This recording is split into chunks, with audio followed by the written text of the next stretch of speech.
আমি একটা রিকোয়েস্ট দেখুন, বলুন। আমি বলছি দেখুন, আমার তো বলা হয়ে গেছে, আমি একটু মিডিয়া থেকে আমি বেরিয়ে যেতে চাইছি। অবশ্যই দেখুন, আমার বলা হয়ে গেছে, আমি মিডিয়া থেকে একটু বেরিয়ে যেতে চাইছি। এবং আমি খুব হ্যাপি হলাম যে আমার উল্টো দিকের আবর্জনা বেরিয়ে যাওয়ার জন্য।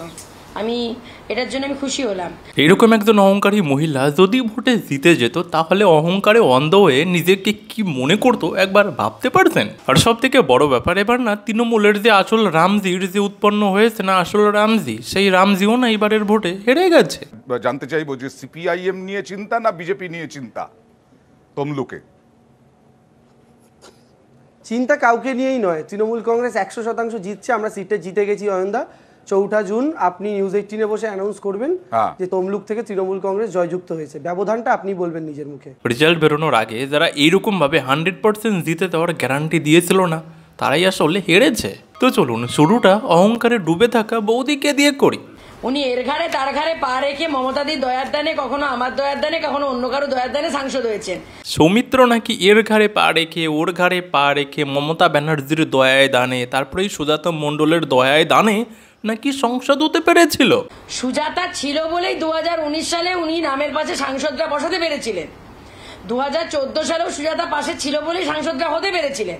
আচ্ছা, এবার তো সৌমিত্রের পাশে কেউ ছিল না, তাহলে এবার সৌমিত্র কিভাবে জিতে গেল?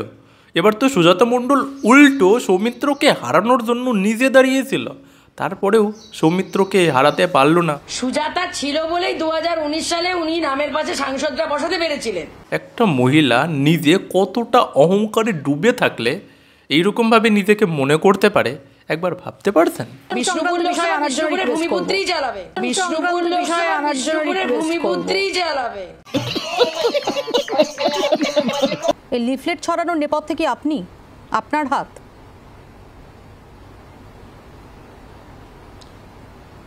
আপনার মনে হয় যে সুজাতা মণ্ডল খেতে সময় পায় না, সেখানে কোথাকার কোন আবর্জনার ব্যক্তিগত হিস্ট্রি 4 বছর ধরে আমি করলাম না, আর এখন আমার করার সময় রয়েছে? এসব নিম্নরুচির কাজ, এগুলো মানে যারা করে তারাই করেছে, এসব সুজাতা মণ্ডলের কাজ নয়। সুজাতা মণ্ডল একটা পলিশড, একজন এডুকেটেড মানুষ, ঠিক আছে?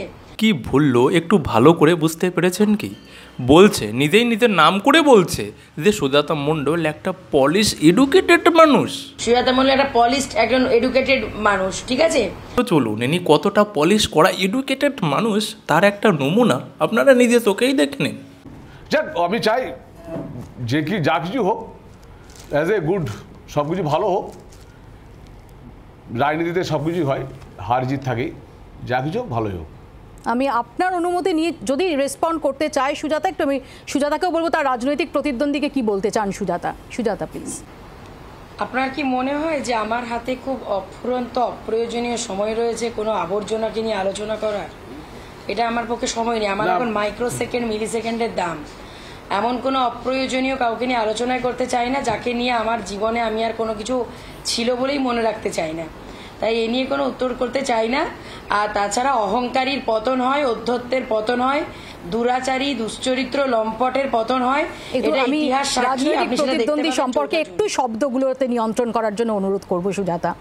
না না, এটা তো আমি আপনি একদম প্রমাণিত করে আমি প্রমাণ করে দেখাবো, এক একটা প্রমাণ ভিডিও করে দেখাবো। আপনার ভিডিও শুনুন, একটা অনুরোধ, একটা জাস্ট। হ্যাঁ সৌমিত্রদা বলুন। ও মফিলাদি, হ্যাঁ বলুন। আমি একটা কথা বলবো, আপনার কাছে অনুরোধ করবো। দেখুন, আপনার কাছে আমি বলি, আপনাকে আমার একটা রিকোয়েস্ট, আমি একটা রিকোয়েস্ট, দেখুন বলুন। আমি বলছি দেখুন, আমার তো বলা হয়ে গেছে, আমি একটু মিডিয়া থেকে আমি বেরিয়ে যেতে চাইছি। অবশ্যই দেখুন, আমার বলা হয়ে গেছে, আমি মিডিয়া থেকে একটু বেরিয়ে যেতে চাইছি। কারণ আমি বেরিয়ে যাওয়ার পর আমি বলতে পারবো, আমার একটু টাইম আছে, আমি বলি তার কাছ থেকে একটু শুনে নিন। কারণ আমার দেখুন, আমি বলি আপনাকে, আমার কাছে সম্মানিত থাকবে, সম্মানিত সবাই। আমি এটা নিয়ে তার জন্য আপনার কাছে সরি, আমি আর থাকতে পারলাম না। কিন্তু আমি বলবো যে আপনি নিশ্চয়ই একসঙ্গে থাকাটা এবং সৌমিত্রদা যে এই মুহূর্তে বিরত হওয়ার যে সিদ্ধান্ত নিচ্ছেন সৌমিত্রদা, আমি সেটাকে সম্পূর্ণ রেসপেক্ট করছি। সৌমিত্রদা, থ্যাংক ইউ সো মাচ। আমি সুজাতার কাছে আসবো। সুজাতা দিনের শেষে কতটা কনফিডেন্ট? 100%-এর বেশি কনফিডেন্ট। এবং আমি খুব হ্যাপি হলাম যে আমার উল্টো দিকের আবর্জনা বেরিয়ে যাওয়ার জন্য। এবং আমি খুব হ্যাপি হলাম যে আমার উল্টো দিকের আবর্জনা বেরিয়ে যাওয়ার জন্য। দেখেছেন, ইনি এতটাই এডুকেটেড মহিলা যে যিনি তার সঙ্গে ঘর সংসার করে এসছে তাকে মিডিয়াতে বসে পর্যন্ত নোংরা, ময়লা, আবর্জনা বলে দিচ্ছে। এবং আমি খুব হ্যাপি হলাম যে আমার উল্টো দিকের আবর্জনা বেরিয়ে যাওয়ার জন্য। দেখুন 16-17 বছরের ছেলে মেয়েরা প্রেম প্রীতি করে ব্রেকআপ হয়ে যাওয়ার পরেও হয়তো তারা একে অপরের প্রতি এই রকমের নোংরা ভাষা ব্যবহার করে না, কিন্তু ইনি করে, কারণ ইনি ওয়েল এডুকেটেড, মানে আর কি পলিশ করা ওয়েল এডুকেটেড মানুষ, তো সেই জন্য করে। এটার নামই তৃণমূল কংগ্রেস। দেখুন শিক্ষিত মানুষদের ব্যাপারটাই না একটু আলাদা, তাদের বলার কিছু না থাকলে তারা পার্সোনাল অ্যাটাক পর্যন্ত আর কি সরাসরি করে দেয়, তাতে সে মিডিয়াতে বসে হোক আর যেখানেই হোক না কেন, পরবর্তীতে বেচারা অ্যাঙ্কারকে এসে আর কি থামাতে হয়। 2014 সালেও সুজাতা পাশে ছিল বলেই সাংসদরা হতে পেরেছিলেন। আর এখন যদি ভাবেন যে শিলিগুড়ির কারো বউকে নিয়ে হওয়া যাবে, তো বিষ্ণুপুর লোকসভা শিলিগুড়ি থেকে সরিয়ে বিষয়টা রাজনৈতিক। দেখেছেন, এই হলো পলিশ করা এডুকেটেড মহিলা।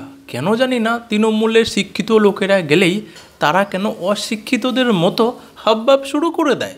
যেমন দেখুন না, একজন পিএইচডি করা উচ্চশিক্ষায় শিক্ষিত ওয়েল এডুকেটেড মানুষ, সে তার নিজের গার্লফ্রেন্ড সমেত জেলবন্দি হয়ে আছে। আর একজন পিএইচডি করা আর এক মহারানী, সে বলছে দেবাংশু নাকি আসল রাম, দেবাংশুরা আসল রাম। এরা নাকি আবার সবাই উচ্চশিক্ষায় শিক্ষিত। একবার ভাবা যায়। দেখুন গত 4 দিন আগে রাজন্যাকে নিয়ে একটা ভিডিও বানিয়ে আমি আমার এই চ্যানেলে আপলোড করেছিলাম, আশা করি আপনারা অনেকেই দেখেছেন।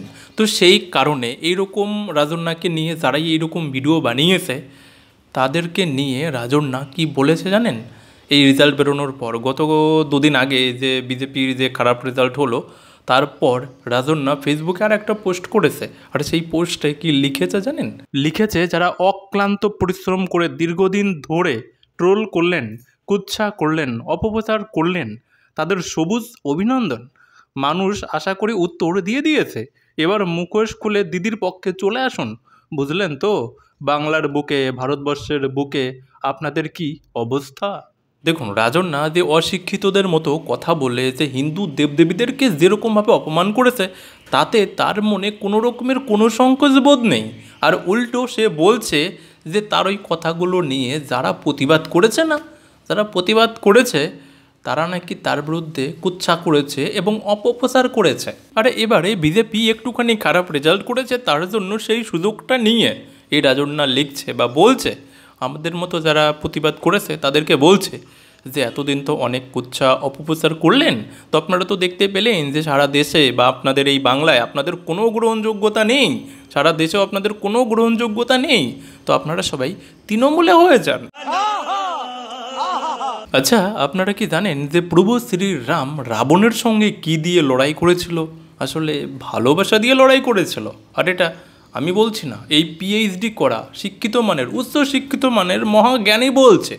রামের কাছে অভিজিৎ গঙ্গোপাধ্যায়ের দম্ভ ছিল না, রামের কাছে ছিল আমার আপনার ভালোবাসা, যেই ভালোবাসা দিয়ে বাহুবলের বিরুদ্ধে রাম লড়াই করেছিলেন।